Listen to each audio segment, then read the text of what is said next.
ಕೊಪ್ಪಳ ಜಿಲ್ಲೆಯ ಕುಷ್ಟಗಿ ತಾಲೂಕಿನ ಹಿರೇಮನ್ನಾಪುರ ಗ್ರಾಮದ ಪವಾಡ ಪುರುಷ ಲಿಂಗೈಕ ಶ್ರೀ ಶಂಕರಲಿಂಗ ಗುರುವರ್ಯರ ಮೂಲ ಮಠದ ಕಟ್ಟಡ ಶಿಥಿಲಗೊಂಡಿದ್ದು ಜೀರ್ಣೋದ್ಧಾರದ ಅಗತ್ಯವಿದೆ.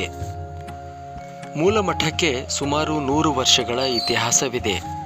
ಹಿರೇಮನ್ನಾಪುರ ಸೇರಿದಂತೆ ನೀರಲೂಟಿ, ಗುಡ್ಡದ ಜಾಲಾಪುರ, ಕರಡೋಣಿ, ಗಂಗಾವತಿ, ಇಸ್ಲಾಂಪುರ, ಮುದಗಲ್, ಭೋಗಾಪುರ, ಆನೆಹೊಸೂರು, ಬೆಂಡೋಣಿ, ರುದ್ರಪಾದ, ಕಾತರಕಿ, ಬೂದಿಹಾಳ, ತಂಬರಹಳ್ಳಿ, ಗೋತಿಗಿ ಸೇರಿದಂತೆ ವಿವಿಧೆಡೆ ಮಠದ ಶಾಖಾ ಮಠಗಳಿವೆ. ವಿಶಿಷ್ಟ ಧಾರ್ಮಿಕ ಹಿನ್ನೆಲೆ ಹೊಂದಿರುವ ಮೂಲಮಠದ ಜೀರ್ಣೋದ್ಧಾರಕ್ಕೆ ಆರ್ಥಿಕ ನೆರವಿನ ಅಗತ್ಯವಿದೆ ಎಂದು ಶ್ರೀ ಶಂಕರಲಿಂಗ ದೇವಸ್ಥಾನ ಜೀರ್ಣೋದ್ಧಾರ ಟ್ರಸ್ಟ್ನ ಅಧ್ಯಕ್ಷರಾದ ಶ್ರೀ ಬಾಲಚಂದ್ರ ಪಜ್ಜ ತಿಳಿಸಿದ್ದಾರೆ. ಮಠದ ಕಟ್ಟಡದ ಜೀರ್ಣೋದ್ಧಾರಕ್ಕೆ ನೆರವು ನೀಡುವಂತೆ ಕೊಪ್ಪಳ ಸಂಸದ ರಾಜಶೇಖರ ಹಿಟ್ನಾಳ್ ಅವರಿಗೆ ಮನವಿ ಸಲ್ಲಿಸಿರುವ ಅವರು 20 ಲಕ್ಷ ರೂಪಾಯಿಗಳ ಅನುದಾನ ಮಂಜೂರು ಮಾಡುವಂತೆ ಕೇಳಿಕೊಂಡಿದ್ದಾರೆ.